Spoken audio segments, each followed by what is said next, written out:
وكل محدثة بدعة وكل بدعة ضلالة وكل ضلالة في النار. My dear respected brothers and sisters, Allah subhanahu wa ta'ala the Almighty says in His holy book, يا أيها الذين آمنوا اتقوا الله حق تقاته ولا تموتن إلا وأنتم مسلمون. ويقول سبحانه وتعالى يا أيها الذين آمنوا اتقوا الله وقولوا قولا سديدا يصلح لكم أعمالكم ويغفر لكم ذنوبكم ومن يطع الله ورسوله فقد فاز فوزا عظيما. My dear brothers and sisters, on this special days of Muharam and the occasion of Ashura, I thought it is relevant that our talk will be around this occasion. Just like the Prophet Muhammad sallallahu alaihi wasallam chose to commemorate it and to honor these days, so we know what is referred to by Ashura, the events that Rasulullah sallallahu alaihi wasallam wanted to commemorate and to thank Allah subhanahu wa ta'ala for this day, and by choosing to fast that day. It is said that Rasulullah sallallahu alaihi wasallam, when he came to Medina, he found the Jews, they were fasting this 10th of Muharam. And he asked, why are you fasting? They said, this is the day that Allah subhanahu wa ta'ala saved us from Fir'aun, and he drowned Fir'aun and saved Musa and his followers. He said, we are the ones who ought to celebrate and to thank Allah for that. نحن أولى بموسى منكم فصلى الله عليه وسلم سن لنا أن نصوم العاشر من ذي المحرم ولمخالفة اليهود والنصارى يعني يسن أن يصوم 9 محرم أو 11 محرم، ومن لم يستطع فصيام عاشوراء يكفيه، ومن لم يستطع فهي سنة غير فرض ولا واجب. لكن المهم في القصة, the important on this occasion is the story behind it. How Allah subhanahu wa ta'ala, the story of Musa and its significance, and is why Prophet Musa alayhi salam and his story with Fir'aun is the most told story in the Quran al-Kareem. You'll find that the name of Prophet Moses, Prophet Musa alayhi salam, is the most mentioned, even more than Muhammad sallallahu alayhi wasallam. The children of Israel, Fir'aun, their experience in Egypt, and how they were treated with Fir'aun, and the growing up of Musa, and how he was chosen to be a prophet, how he was told, asked to go and speak to Fir'aun. I chose to read to you some ayat in this respect. As I said, it's mentioned in many surahs, Surah Al-Baqarah, Surah Al-Imran, Al-A'raf, many surahs. I just chose to select few ayat from Surah Taha. Allah subhanahu wa ta'ala, after reminding Musa, it started by when Musa alayhi salam was running away from Fir'aun as a refugee, after he was accused of killing an Egyptian, somebody from the people of Fir'aun, in the help of one of his people, Bani Israel. And Musa, he was given the advice by somebody who told him, people are after you, I advise you to run away. Please, Musa, go out of this town, people are plotting to kill you. And information is very important, and it is nothing wrong to run away from harm, to run away from the land of wrongdoings, أن تهاجر في سبيل الله وتبحث عن أرض أمان وأرض إيمان ولعل الله سبحانه وتعالى يفتح على عباده. فهاجر موسى, as it was night, he put his family, he camped his family in no man's land. It was dark, no sign of life, and all Musa wanted is to find some sign of life. In the horizon he could see some light, some fire, so he told his family, stay here I'll go and see, maybe I can get some fire from it, we can cook and prepare some food. Or maybe I find some people to tell me where we are, find some guidance about where are we. That's when, in that place, in that holy place, in that location, Allah subhanahu wa ta'ala spoke directly to Musa alayhi salam. No prophet has ever been spoken directly before Musa alayhi salam. Allah subhanahu wa ta'ala described to Musa how he chose him, that he is in the presence of Allah and he should listen. Obviously the experience scared Musa and he heard voices, he had no idea, he wasn't prepared for it. He was a good man, he was raised with the protection of Allah subhanahu wa ta'ala, but he had no idea of what's going to happen or what's happening that moment. Allah subhanahu wa ta'ala reassured him and he said, I am your Lord and listen to what I'm going to tell you. فَاسْتَمِعْ لِمَا يُوحَى. And then he asked him, what is that in your hand? He said, قَالَ إِنَّهَا عَصَاي أَتَوَكَّأُ عَلَيْهَا وَلِيَّ فِيهَا مَآرِبُ أُخْرَى قَالَ أَلْقِهَا يَا مُوسَى. He told him, what is that in your hand? He said, it's my stick, it's my... So he said, throw it. And when he threw it, it turned into a huge serpent. And Musa alayhi salam really got the shock of his life and he was about to run away. And Allah subhanahu wa ta'ala reassured him. He said, Ya Musa, la takhaf, sanu'iduha sirataha al-ula. Take it, pick it up, and we will return it as it was. This was a first sign that Allah subhanahu wa ta'ala showed his might, how he can turn a wooden stick into a living thing. It's not magic, it is real. Allah subhanahu wa ta'ala, إِنَّمَا أَمْرُهُ إِذَا أَرَادَ شَيْئًا أَن يَقُولَ لَهُ كُن فَيَكُونُ. Allah subhanahu wa ta'ala, when he wants something to happen, all he has to say to it, be, and it will be. And then he told him, bring out your hand from your pocket, and it was, put your hand in your pocket and bring it out, and it was shining with light. And he said, these are two signs, you use them and you should go back and speak to Fir'aun. Advise him, invite him to believe in Allah subhanahu wa ta'ala.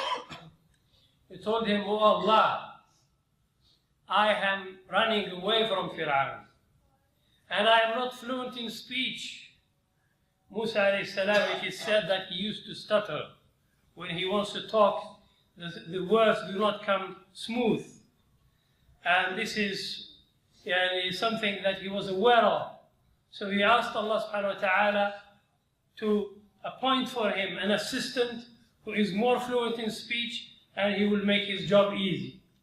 So Allah subhanahu wa ta'ala accepted his dua, his request, and he said, your brother Harun, he actually requested his brother Harun. He said, Inna akhi afsahu minni lisanan. Yani my brother, he is more fluent in speech. Why don't you appoint him to help me? He said, لَقَدْ أُوتِيتَ سُؤْلَكَ يَا مُوسَى. I have accepted your request and you are granted that request. Harun is with you to go with the mission to Fir'aun.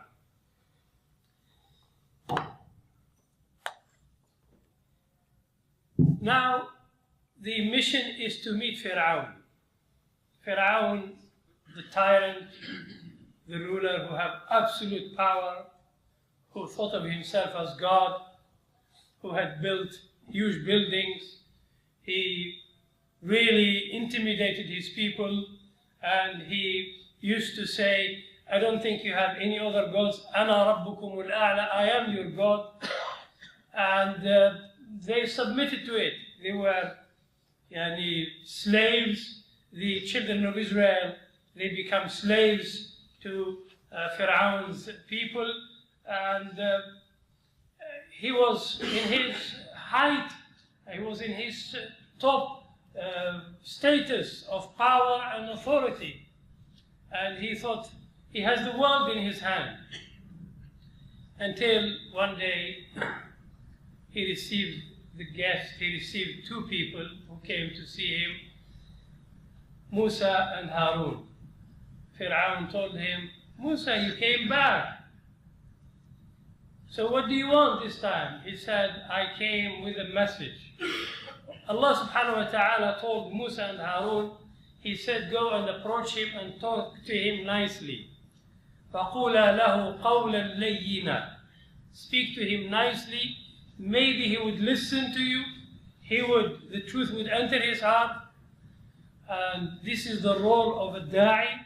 This is the role of everyone who wants to invite people to the way of Allah.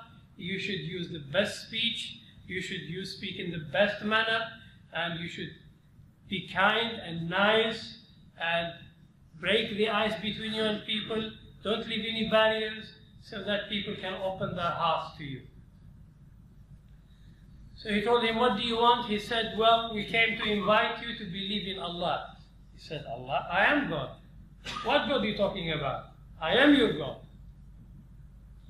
He said, Allah is the one who created you and who created the whole world, the heavens and the earth, and He made them easy and He put in it for its creation, for the service of mankind, all sorts.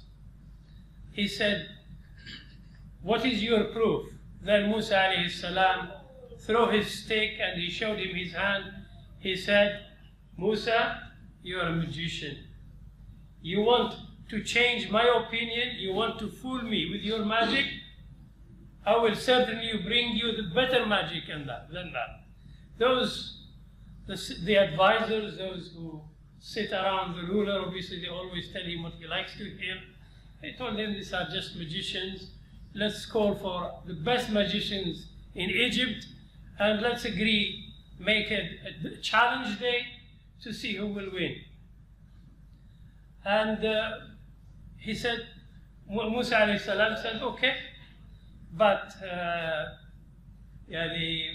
Fir'aun is not happy obviously, but he wanted to go on with the challenge and he called upon all the magicians in his kingdom and they came back, everyone seeking to please Fir'aun, to be close to him so that he will be pleased with them and they get some benefits, some gold, some better treatment. Every one of them was hoping to be the one who will win. And the appointed day was made and it was announced to all the people to come and witness. It was a day not to be missed. It was an event that is to make the difference once and for all, who is telling the truth. So the magicians, they brought their magic, and Musa alayhi salam, he was humbled by the gathering, by the experience, but he knew Allah is with him and He will not let him down. And the game started, the magicians threw their sticks, and it looked real, it looked like snake, like moving, but it was only magic. And magic is only magic, has no power, no authority. Then Musa alayhi salam, فَأَوْجَسَ خِيفَةً, Musa alayhi salam really, he was impressed with their things. So Allah told him, throw your stick, Musa, and it will take all their magic. The stick that Musa thrown turned into a huge snake, and it started eating all those magic things that these magicians throw on the floor. The first people to realize this is not magic, it's not Fir'aun. Who do you think realized this is not magic? It was the magicians themselves. They know the tricks, they know everything about magic. What they saw from Musa is not magic. And that's why they were the first people to believe in Musa. Just a while ago, before the game started, all they wanted is to be pleased, for Fir'aun to be pleased with them. Now they forgot about Fir'aun. Now the truth has entered their hearts. And they immediately bowed down and they said, we believe in the Lord of Moses and Harun. قالوا آمنا برب موسى وهارون. And they were so quick, they did it because they did not want to hesitate. They wanted to be accepted by Allah, to be forgiven by Allah the Almighty. Subhanallah. See, my brothers and sisters, how faith turns the same human being from somebody all he wants is to please other human beings, from somebody who doesn't care whether human beings are pleased with him or not. All he cares is that the Almighty, who gave him health, who gave him life, to be pleased with him. Fir'aun and all his power became nothing to these magicians. That is the faith that we need today in our hearts, so that it reassures us that we are on the right path, and no mighty power should scare us. No temptation, no gold, no positions, no offerings could change you from your way of the Iman. You are not for sale. A believer is not for sale. المؤمن لا يباع ويشترى في سوق الثياب. المؤمن يبيع نفسه باع نفسه لله يريد الآخرة.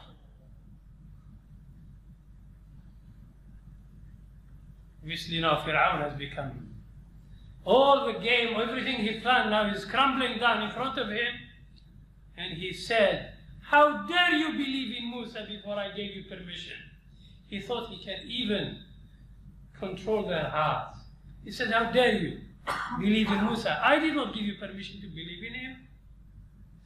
You cannot control people's hearts. لا أحد يملك مفاتيح القلوب إلا الله سبحانه وتعالى.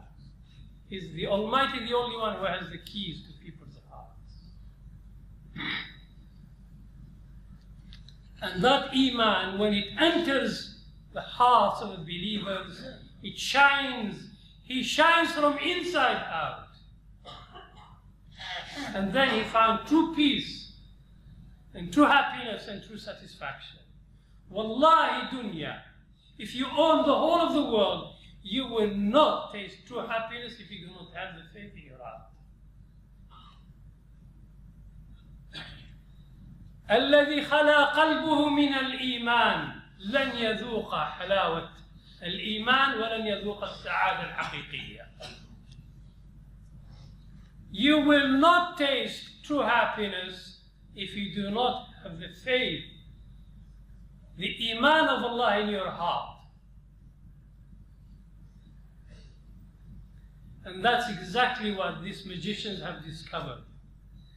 And he said, if you do not change your mind, I will crucify you, I will kill you, I will cut your hand from one side and your leg from another side, and I will hang you.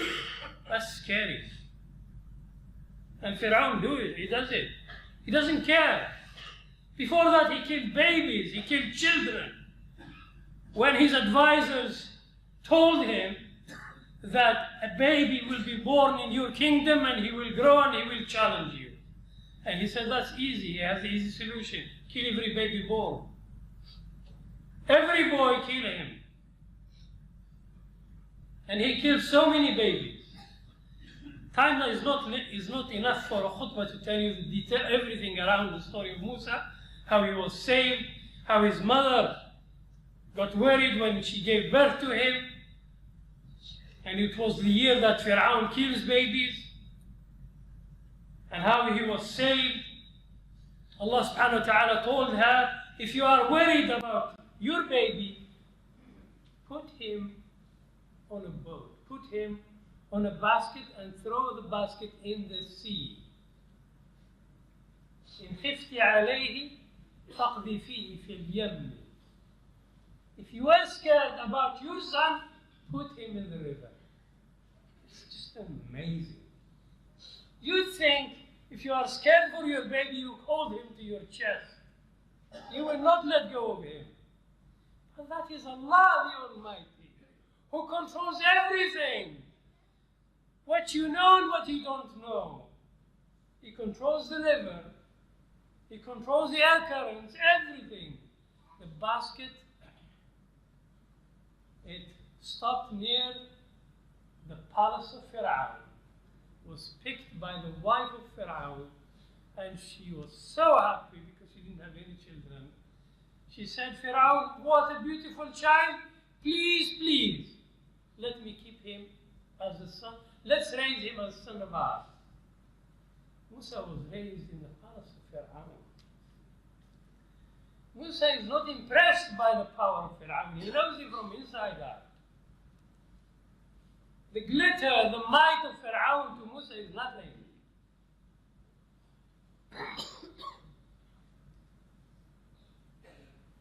Then he became so angry. Now it is time that he had to kill these followers of Musa alayhi salam. The da'wah became spreading slowly. People now following Musa, and it was growing, and Musa wanted to finish them once and for all. And that's exactly, my dear brothers and sisters. In the world today, the mighty power is not in the hand of Muslims. We Muslims are only citizens, subjects of the world, scattered around so many countries, and some of our minorities are killed just like Fir'aun killed the babies and the children. The story of Myanmar or Rohingya Muslims is not far from us. It was on the screens of television, in social media. You've seen how they killed babies, how they killed women, men and women, unarmed. They burn their homes, they destroy them, they force them out of their own land. Islam reached Myanmar or Rakhine or Rohingya. They embraced Islam in the 1st century of Hijrah. More than 1300 years ago, those Muslims, Islam entered that land. And they've always been living there. How can somebody say, you don't have the citizenship? You are not out of this country. Who are you? And the Muslims, they were powerful. They had a sultanate there, they had rulers, and they've ruled their lives there, and because it was a trading route. And they've never persecuted Buddhists who lived among them. Just like Muslims in Asia, those who embraced Islam and left Buddhism behind, they did not kill those who remained in Buddhism. We Muslims do not force people to change their religion. La ikraha fi din. No compulsion in Islam. Lakum dinukum waliya din. The only religion, the only Sharia, the only set of laws that protects true human life and human rights is Islam. It's not the Charter of Human Rights that these people have written, who won the First and Second World War and designed the world as it is today. On paper, they have, all people are equal and we have to stand up by human rights. But unfortunately, they have failed so many times. They've let the people down, and their discrimination, their double standard with people crisis, and it just made people don't trust this political setup, this international political setup. People have lost faith in it. It is the club of the winners, and all they do, they use it to protect their interest. If Islam now is a challenge to them, after they have this game of communism, capitalism is no longer around, now the only thing to them they see as a threat, and their advisors, they tell them, is this Islamic revivalism is going to be their threat. And so, killing Muslim is not a problem. There is a war on Islam. Islamophobia today It is sponsored, it is organized, the speeches they do to scare people of Islam, and sometimes they even stage events to say these are terrorist Muslims.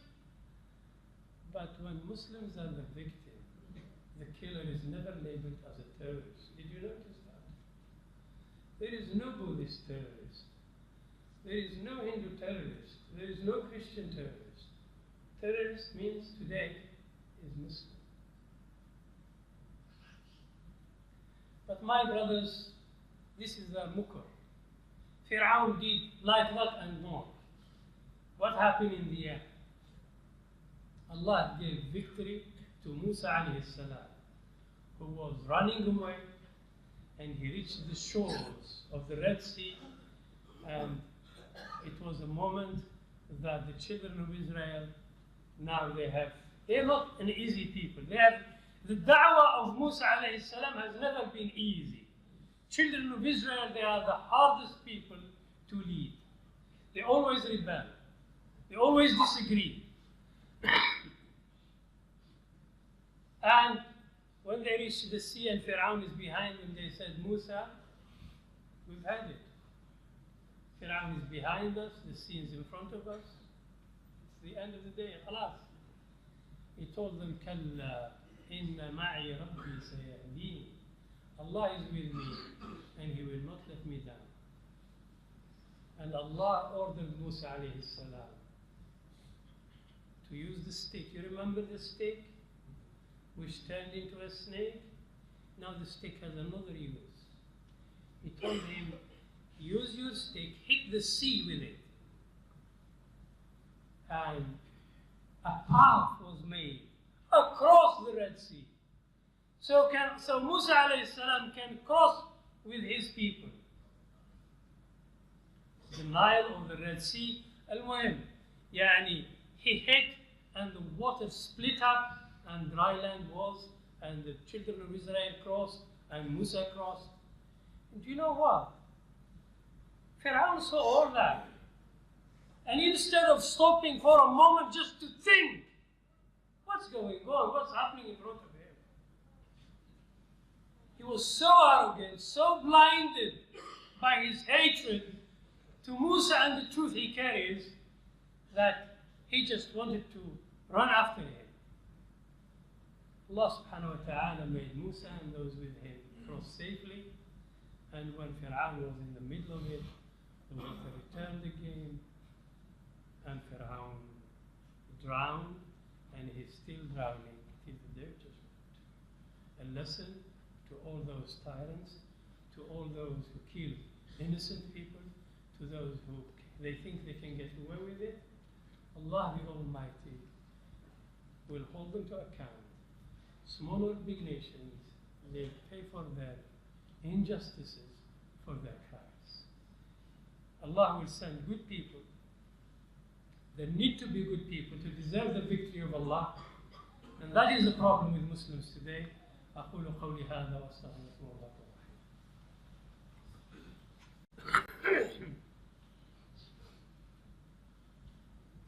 الحمد لله رب العالمين أحمده حمد الشاكرين وأصلي وأسلم على نبيه الأمين. My brothers and sisters, what is our solution? We Muslims today. We are a quarter of the world population. Yet we are so helpless. We can't even protect some of our brothers and sisters who are slaughtered in daylight. There must be a problem within us. We have a problem. We are not like those the people who followed Muhammad ﷺ in his hijrah from Mecca to Al-Medina. Those who gave bay'ah to him. Those who gave their life. They were giving their life for the word of Allah. We have to change, my brothers and sisters, individually from inside. Do not over-occupy yourselves too much of the enemies of what they are doing. You should know what they are doing, what they are up to. But don't think too much of them, think of Allah. Allah subhanahu wa ta'ala, all He wants from you is that you make that first change. You make that change, and change yourself, change your family. And you have to love and respect every other Muslim. So as long we imagine divisions among us, and we look for the slightest thing to differ and divide, wallahi, we will not get the help and support of Allah. No matter the enemy is bad, Allah will deal with it.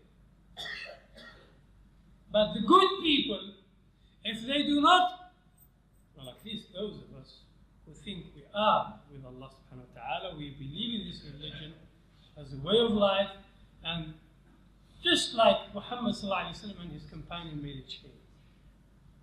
We have to believe in it, work together, respect your fellow Muslims, and also you have a responsibility to the whole of mankind. Don't think the problem only Muslims are suffering. Wallahi, non-Muslims as well are suffering from the injustices of these people who own the capital, who treat people like slaves. Any change, any threat to the interest of these powers, no matter Muslim or non-Muslims, he will have the same fate.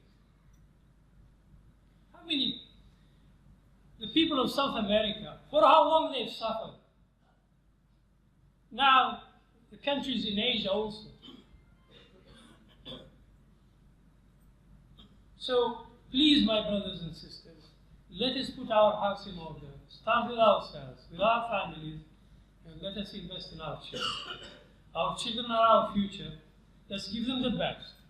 Academically, they should be the top, but above all, they should be people who believe in Allah subhanahu wa ta'ala. Fir'aun said, I am your Lord.